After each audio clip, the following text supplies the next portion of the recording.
Hello बच्चों, let's read the question. Question says in a bombing attack there are 50% chance that bomb will hit the target. At least two independent hits are required to be destroy the target completely. The minimum number of bomb that must be dropped to ensure that there is at least 99% chance of the completely destroy the target is.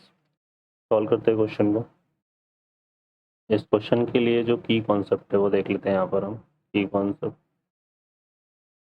तो हम बात करते हैं इसमें क्या यहाँ पर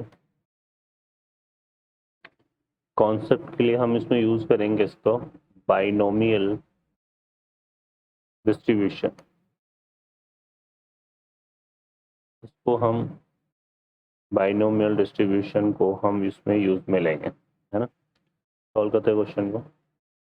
अब इस क्वेश्चन में यहाँ पर देखें तो प्रोबेबिलिटी ऑफ हिटिंग है ना, कि चांस कितने 50%. तो यहाँ पर प्रोबेबिलिटी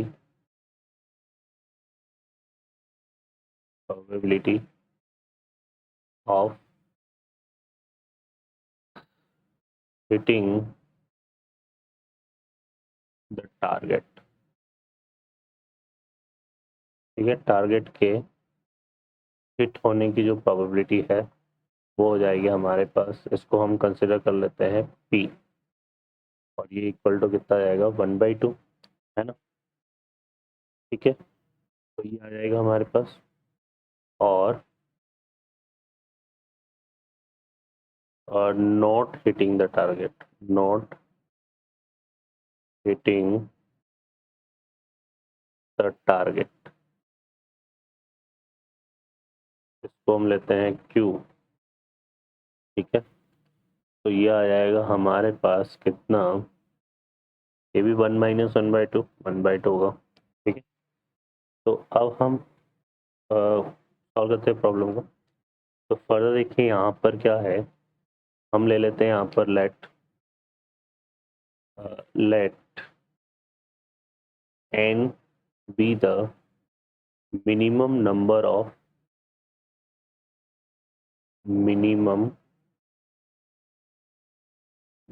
of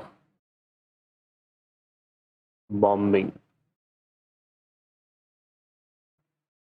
ठीक है, मतलब जो अटैक हमने किया उसका मिनिमम नंबर क्या ले लिया हमने, n ले लिया. ठीक है, तो ये आ जाएगा हमारे पास. अब यहाँ से अगर हम देखें तो ये क्या बोल रहा है, the minimum number of bombs that must be dropped to ensure that is at least 99% chance to completely destroy the target.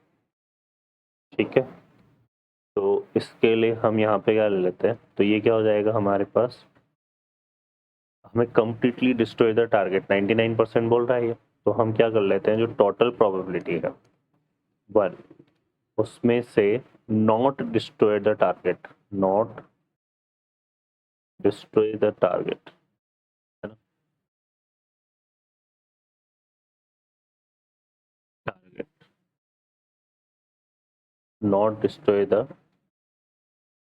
Target, इसको हम सेपरेट कर लेते हैं. तो ये आ जाएगा और ये क्या है, एटलीस्ट 99%, तो 99/100 ये हमने ले लिया. ठीक है, तो अब नॉट डिस्ट्रॉय द टारगेट की हम प्रोबेबिलिटी निकाल ले तो 1 माइनस ये हमारा हो जाएगा. ठीक है, एक तो हो गया NC1 NC0 P⁻0 और Q⁻n. ठीक है, प्लस NC1, क्योंकि इसने बोला है एटलीस्ट 2 इंडिपेंडेंट हिट्स, है ना. तो दो जो नॉट डिस्ट्रॉयड टारगेट है, तो कम से कम 2, है ना. तो हमने टोटल में से वो 2 को हटा दिया जिस पर टारगेट क्या है, डिस्ट्रॉयड नहीं है. तो NC0 P⁻0 और फिर ये आएगा P⁻1 और Q⁻, कितना हो जाएगा ये n-1 greater than equal to 99/100. ठीक है, इसको सिंप्लीफाई करते हैं यहाँ से, तो हमें क्या मिलेगा, इसको सिंप्लीफाई करेंगे तो ये कितना आ रहा है हमारे पास, P की वैल्यू 1/2 रेज़ टू 0, तो ये 1/2 रेज़ टू n आएगा ही, है ना. तो ये हो जाएगा हमारे पास, देखो कितना, 1 माइनस एन सी नोट की वैल्यू 1, तो ये आएगा 1/2n। इसकी वैल्यू 1/2, तो ये भी 1/2n ही होगा, तो ये 2/2n हो जाएगा। ये कितना आएगा, 2n, ये बन जाएगा हमारे पास यहाँ पर क्या हो जाएगा, तो ये हो जाएगा हमारे पास 1/2n, और NC1 की वैल्यू n हो जाएगी, तो ये आएगा n/2n, greater than equal to 99/100। तो ये कितना आ गया हमारे पास यहाँ से, 1 माइनस 2n एलसीएम आ जाएगा, और ये कितना हो जाएगा, n+1, ठीक है, n+1 2n, ये आ जाएगा हमारे पास, और ग्रेटर देन इक्वल टू 99/100। तो ये कितना हो गया, इसको सॉल्व करेंगे तो यहाँ पे n+1/2/9, और इसको हम लेके गए इस तरफ, इसको लाएंगे इस तरफ, तो ये हो जाएगा हमारे पास 1 माइनस 99, तो ये आएगा 1/100। ये कितना हो गया, देखिए यहाँ से 2n greater than 100 into n+1, ये आ जाएगा। क्लियर है। अब ये चीज़ आ गई हमारे पास। अब n की वैल्यू अगर हम क्या लेते हैं, 10, ठीक है, n की वैल्यू क्या लेते हैं हम यहाँ पे, 10 लेते हैं, तो ये कितना मिलेगा हमें, 1100।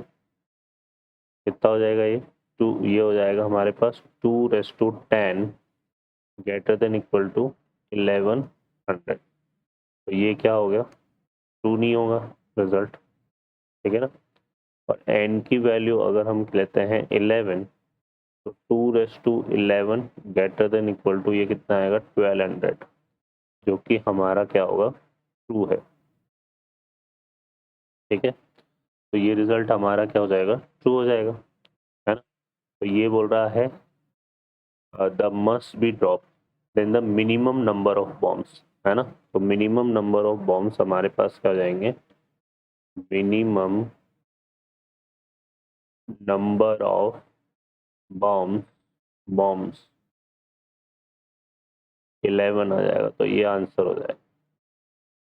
ओके बच्चों, I hope you understand well, best of luck, thank you.